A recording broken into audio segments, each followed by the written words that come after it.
वैसे तो हम सब जानते हैं कि रफ़ी साहब की बरसी 31 जुलाई को मनाई जाती है, क्योंकि अंग्रेज़ी कैलेंडर के हिसाब से 31 जुलाई 1980 गुरुवार ही का वो दिन था जब 56 साल की उम्र में मोहम्मद रफ़ी साहब हम सबको अलविदा कह गए।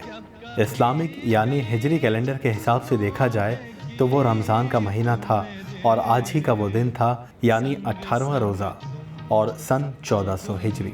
रमज़ान के 18वें रोज़े वाले दिन रफ़ी साहब ने कुछ बंगाली म्यूज़िक कंपोज़र्स को रिहर्सल्स के लिए अपने घर बुलाया था। सुबह रिहर्सल्स शुरू हो चुकी थी और रिहर्सल्स के दौरान ही रफ़ी साहब को सीने में दर्द के साथ चुभन होने लगी। रिहर्सल्स ख़त्म हुई तो रफ़ी साहब ऊपर कमरे में आए और अपनी पत्नी से दर्द के बारे में बताया।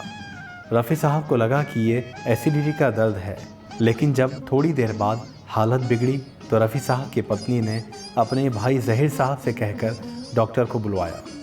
फैमिली डॉक्टर ने घर आकर जब चेक किया तो ज़हीर साहब को साइड में ले जाकर कहा कि रफ़ी साहब को शायद दिल का दौरा पड़ा है, उन्हें अभी अस्पताल ले जाइए।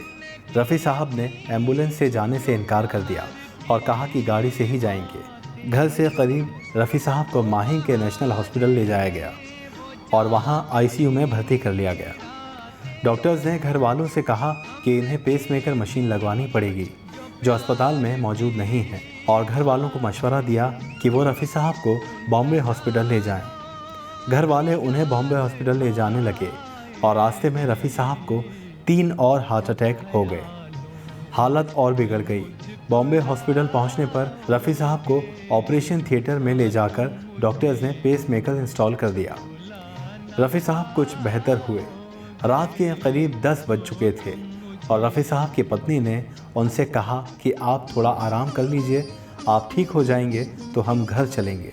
रफ़ी साहब के अपनी पत्नी से ये आखिरी अल्फाज थे, ठीक है, अगर तुम कहती हो तो मैं आराम कर लेता हूँ। और फिर 5 मिनट बाद ही करोड़ों दिलों पर राज करने वाले सुरों का शहंशाह, अपनी आवाज़ से दुनिया भर में हुकूमत करने वाले मोहम्मद रफ़ी साहब हम सबको अलविदा कह गए।